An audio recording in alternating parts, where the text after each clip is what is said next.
in other news, we did have a successful Zoom put play that we ran.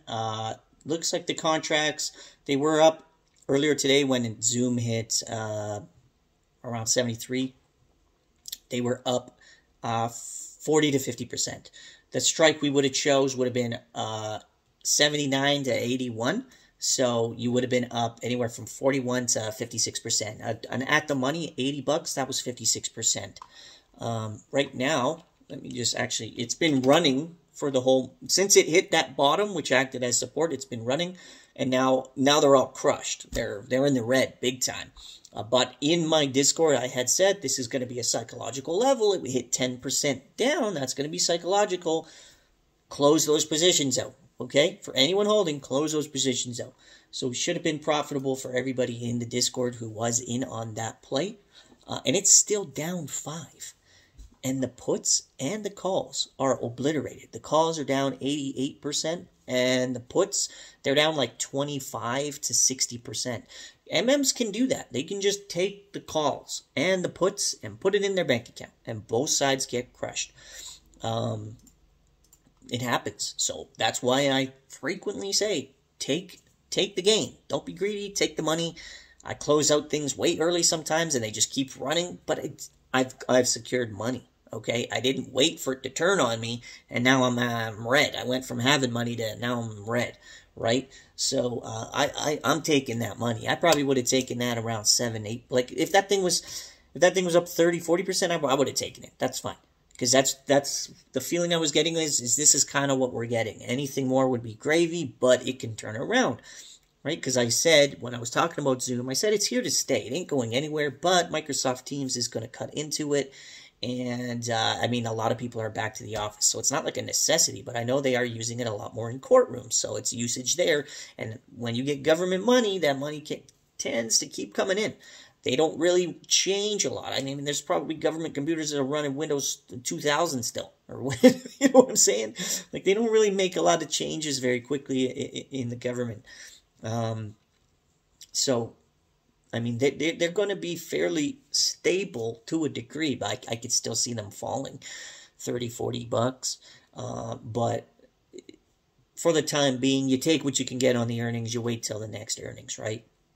And then they might be set up to beat now for next earnings because they had a bad earnings. So now, you know, analysts might reevaluate and make it easier for them to beat next earnings after Christmas, okay?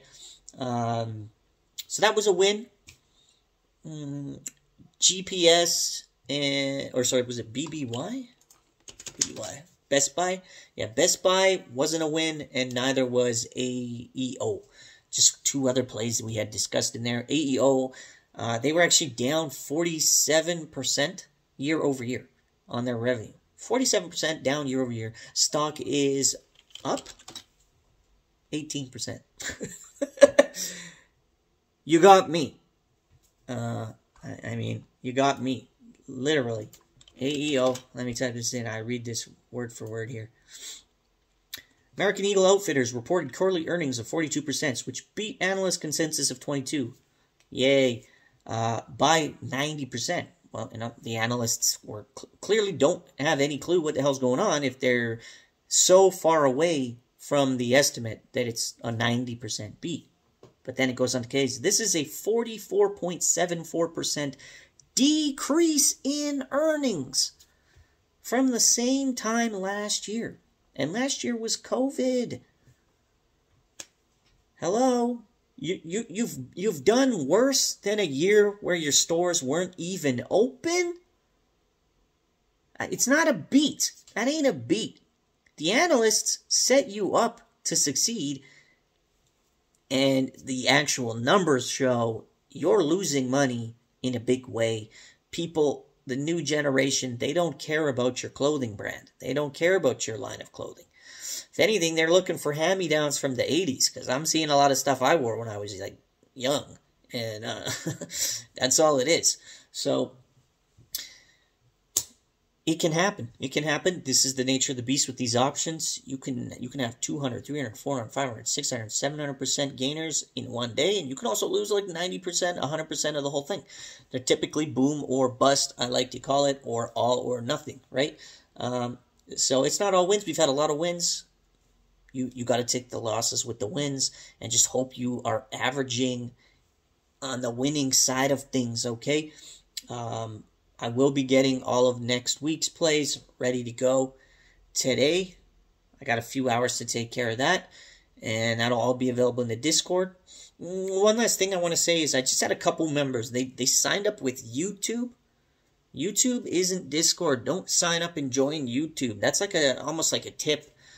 You're supporting the content creator. Discord is in the link below in all of my videos. You go to the description and there's a link. That's Discord. YouTube isn't Discord, so please don't sign up there unless you're just looking to shoot me something for my, whatever info or help I may have been to you.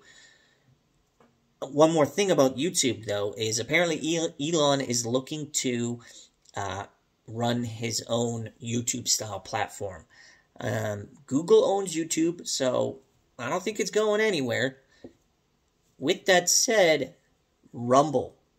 I might be looking at taking out some longer-term puts on Rumble if something comes from that, okay? Because Rumble is already just a laggard. It ain't doing well.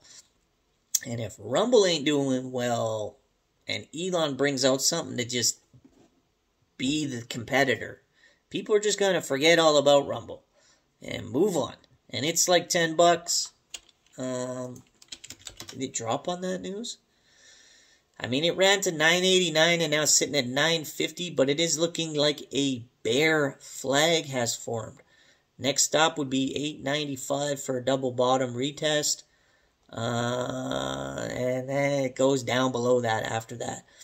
It basically triple topped around $13, $13.50 earlier this month. So it's had its time to try and get up and over 14 and failed. You're going to have Elon come out and say, I'm going to compete with you. That's not going to be good news for them. So that's what I got for you guys today. Thanks for checking in.